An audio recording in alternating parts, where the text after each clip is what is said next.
Hello friends, Tanya here with another video featuring some stuff from Spellbinders. I have the Cardmaker Series 2 and I am using three of the stamp sets from that collection. This is the Jump for Joy stamp set, full of these adorable frogs and all of their cute sentiments that go along with them. Very punny. I love all things punny. Yes, I am that person. We also have these simple sentiments. These are some great large font sentiments with some fun fonts. This is the New Start stamp set. It has three gorgeous butterflies and some really inspiring and lovely sentiments, again with a combination of sizes in fonts and style. I'm also going to use the beautiful Fluted Classics in different sizes. I have the rectangles, the squares, the ovals, and the Slimline collections. Each of them has a variety of these textured dies and dies that cut along the outside of them. Now, three of these sets also have dies that cut immediately inside of each of those designs, so you could create frames for each of those sizes with three sizes of the textured and 6 sizes of the coordinating frames. The Slimline style does not have the extra layer. They just have the outer layer, and the innermost one has a die that cuts the inside also. So these don't create frames in the same way, but very similar. Very useful and very versatile collection. Now, all of these stamp sets were giving me very much a spring-like vibe, and I pulled out some paper from my stash of gel press print papers. This was one that I had used to clean off my brayer, and it has a wonderful watercolor effect to it with almost a rainbow here. I am going to stamp these frogs. I took 2 of the frogs here, and I'm going to stamp them with clear embossing ink repeatedly all over this inked panel. And I'm going to heat emboss them with white satin pearl embossing powder. This is one of my favorite embossing powders. If you've been watching me for very long, you know that I use this technique quite frequently. It's one of my standby or my old reliable techniques. It just really has a lot of impact, and it helps create a coordinated card from the background to the front. So I'm going to take all of these little frogs, well, actually the 2 frogs that aren't sitting on a leaf, and I'm going to stamp them all over this card panel. It's I haven't cut it down to size yet, but it is a scrap that I created, and that brayer I think is 6 inches wide. Correction, I think it's 4 inches wide. So this will work well for a slimline card. I'm just fussing around with my placement, and I do end up stamping this I think 3 times total to cover the card panel. I didn't realize this was taking so much of the video. So one more time I'm going to sprinkle on the embossing powder, and I don't know if I make you watch that. Nope, we're moving on. I am deciding how I want to use the Fluted Classics Slimline dies here. I initially thought I was going to cut a frame and lay that over the top, kind of a window aperture, but decided that that isn't exactly how I wanted to do that. I die cut that inner layer to create the watercolored panel, and then I laid it on top of a Fluted Classics panel and die cut that. Next, I stamped a bunch of the frogs, including the one on the leaf, and I am going to color these with Copic markers. Here I've highlighted the markers that I'm going to be using, and I'll quickly color through these. I did speed this up significantly because most people don't want to watch me color all day long, and I did not show you every single frog that I colored. They all have the same color scheme and very similar ways of coloring. I'll let you in on a little secret. I made these cards all right before Christmas, and life got away from me, so I didn't get the voiceover done until now. So some of this is not fresh in my brain, and thank goodness I did a close-up video or close-up of the markers that I used, or you wouldn't know. You could just pull out a variety of greens. These look like green yellows, and I did enlarge this, or I zoomed in on this coloring so you could see the details, because there are some pretty fine details on these frogs, but you don't have to be super fussy. If you enjoy Copic coloring, these are not difficult to do. If you like to use colored pencils or paint or any other form, you could do that too. But I think the addition of markers or colored pencils really brings these images to life. These frogs are so darn cute. They look like tree frogs to me because they have the extra bulbous ends on their toes that help them stick to things. I think it's so amusing when there's a frog crawling up the window in my kitchen. We do live in the woods, so we have a lot of critters, and we usually have a big fat toad sitting underneath our wooden downstairs patio. He comes out in the evenings, and the first time you see him, he surprises you a little bit because he's kind of big. He's about the size of my fist. That's a pretty big toad. Toads are brown in my world. I don't know about yours. Frogs are green. Toads live on dry land, and in my world, frogs live in trees and in the swamp. I am adding some extra detail by dotting the markers and by using the Sakura Jelly Roll pen in clear, and I think I used sparkle too, but I can't remember. Yeah, it's been a while since I did these. I like to add a little bit of the Jelly Roll pens here to add a little extra shimmer. It makes a difference. I did use some sparkle, but it's Clear Wink of Stella. You could use whatever sparkle marker you have. The Spectrum Noir sparkle markers or sparkle pens work good too. And that is my adorable little frog. Here's where I added those little dots of color to add a little bit more texture to our frogs, and I think that really brings it to the next level. I don't think I dotted any on his belly, but I think that would be a good idea now that I'm looking at them. And then these do not have coordinating dies, so I went ahead and fussy cut all of them. Fussy cutting's not my favorite, but I'm learning to adjust. And like all things, with a little practice, it doesn't feel so intimidating, and it gets easier and easier. Although, if there's a coordinating die, I'm gonna buy it. Next, we're going to use the Simple Sentiments, and this one of the smallest, I think it's the smallest, of the Fluted Classics ovals to stamp and die cut the sentiment. I believe I am using, which one did I use? Hello, yes, a nice general sentiment, and I love how these frogs just seem to be hopping by. I mentioned frogs sticking to my kitchen window. That's what this card reminds me of a little bit. The little frogs climbing up your window and peeking in and saying, hello, how are you doing? What you doing in there? Yes, my frogs are very talkative. I am using some white embossing powder after I use some clear Versamark ink or embossing ink, and I'm going to heat set this. This is on a very limey green cardstock from my card file, my cardstock file. I have a rainbow of paper scraps accordion file, so I don't even know the names of these cardstocks or what brand.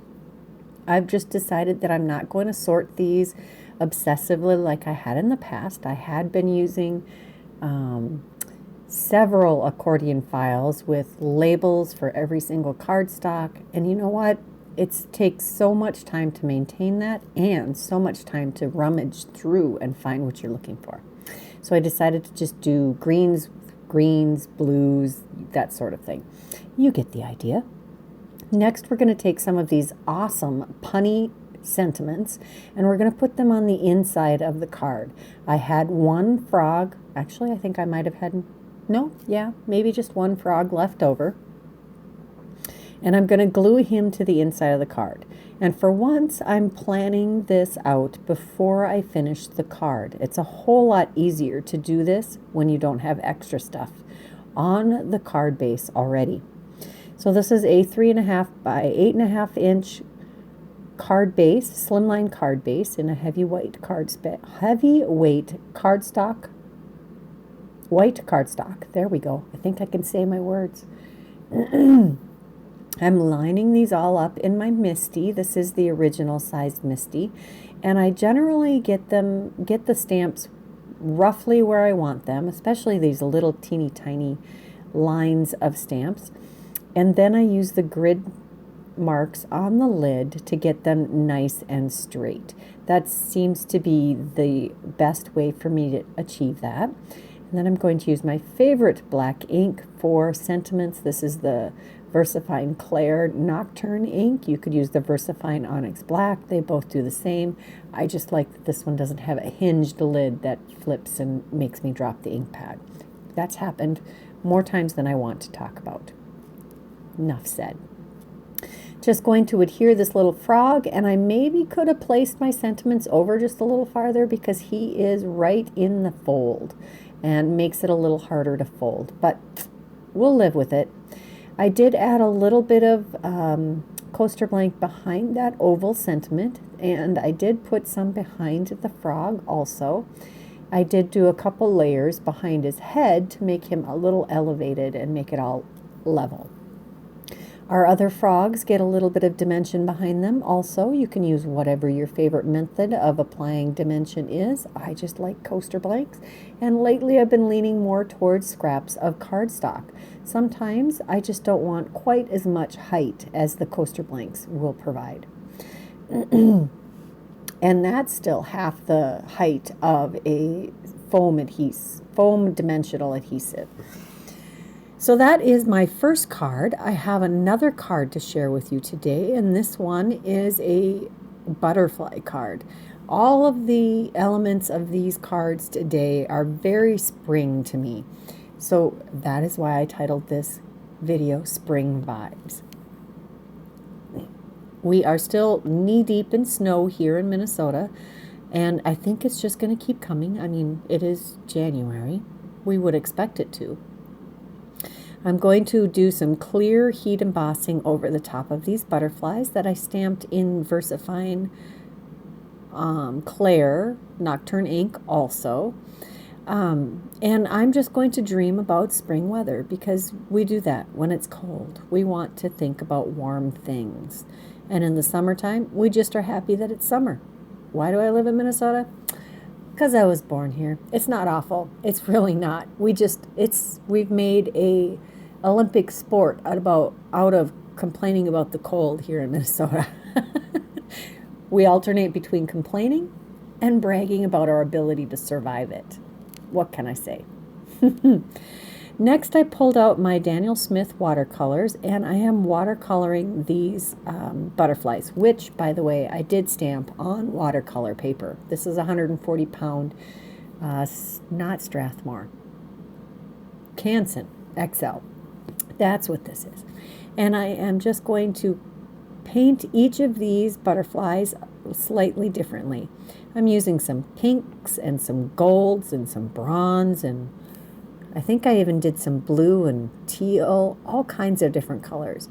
I even reached for some of my shimmery metallic luminescent watercolors, and I am using a lot of water and letting these just kind of blend and have a real organic feel to them. I really think these butterflies would look great colored with Copic markers or colored pencils. You could even just do some metallic stamping or embossing, heat embossing of these butterflies to create a tone-on-tone or a very simple but impactful butterfly. Here I am pulling out those shimmer ones, and I think I put white down on one of these, just a white, and then added the gold. Nope, this is gold on the center. I love how they wick out and blend with the other colors. You don't want to use too much, or if you want them to not blend a whole lot out, if you just want them to add a little bit of their own layer on top, make sure you wait for the previous colors to dry thoroughly. You could use your heat tool to speed that up, but sometimes it bakes your watercolor paint into the embossing powder that's already been heated once. So I try not to apply too much extra heat on my heat embossed images. I am adding touches of that iridescent or shimmery watercolor to the tips of the wings. Lots of beautiful detail here. Boy, I just couldn't stop. I really enjoy watercoloring. I hope that if you have watercolors, you're using them frequently. I mean, that's what we have them for. And this kind of paint, you don't really have to worry about using it all up because it's so intense that it lasts forever. I have several of the Daniel Smith paints, and I do love them. I found them in shares, and that's how I did it. It's a more affordable way to do that. Whatever watercolors you have, feel free to pull those out and play with them. It's all about enjoying yourself. And apparently I was really enjoying myself painting these butterflies. I think I painted 9 of them, maybe. I used some on the card here. Oh, see, there we go.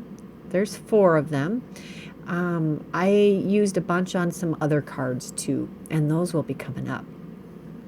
Now I wanted my gold to match the gold on the butterflies, and I had a rectangle Fluted Classics panel die cut here. So I used the same gold watercolor paint as I used on the butterflies, and I'm going to put a couple layers on this cardstock to get the intensity and the color built up, making sure to dry it thoroughly between applications. And this is watercolor paper also, I believe, that I used.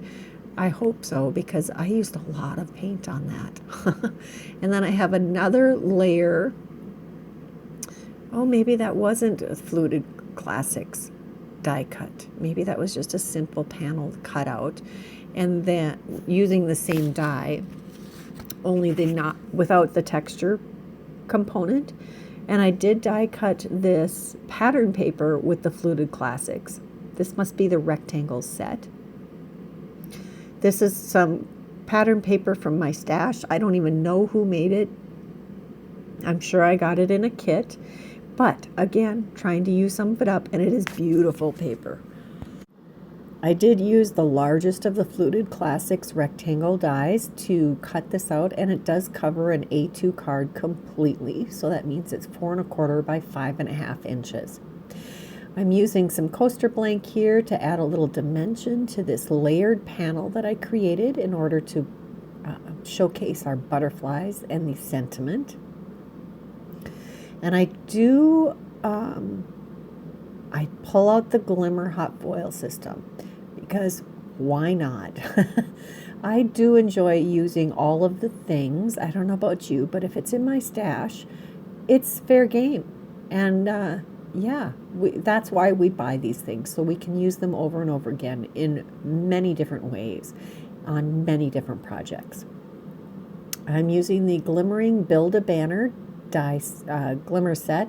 This is from a past club kit, and I'm foiling it on some pink cardstock, and this pink cardstock came in one of the kits from Spellbinders, one of the card kits. I don't know what the pink is called, but it does foil quite well. Not all cardstocks foil as well as this, but leave it to Spellbinders to make sure that all of their papers work well with their Glimmer hot foil systems. This banner die set is amazing. I love that we get this shadowed background or the striped background panels that for the pieces that go behind the main parts of the banner. And then you just match up the ends. You glue the ends to ends, and that creates your panel. Now I'm wanting a birthday. I didn't have enough room for wishing birthday. Oh, I think it was wishing happy birthday or something like that.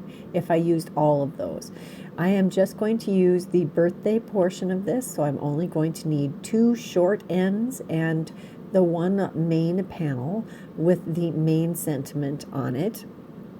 Just going to quickly adhere these banner ends together. I do believe I used the polished brass. That is one of my favorites of the gold. I know that there are so many different colors of foil. I tend to lean towards the aura, the prism, polished brass, gold. I like, well, I think it's an espresso bean or cocoa bean or something like that. It's a really nice dark brown that's really nice. There's so many colors. The polished brass and the aura and the prism tend to foil the best. The gold does a good job too. So we've got birthday and we've got, I want wishes too. I'm going to find something that says wishes shortly. I'm planning out my card layout, and then I found the Sending You stamp set, which does have the word wishes in a nice small font.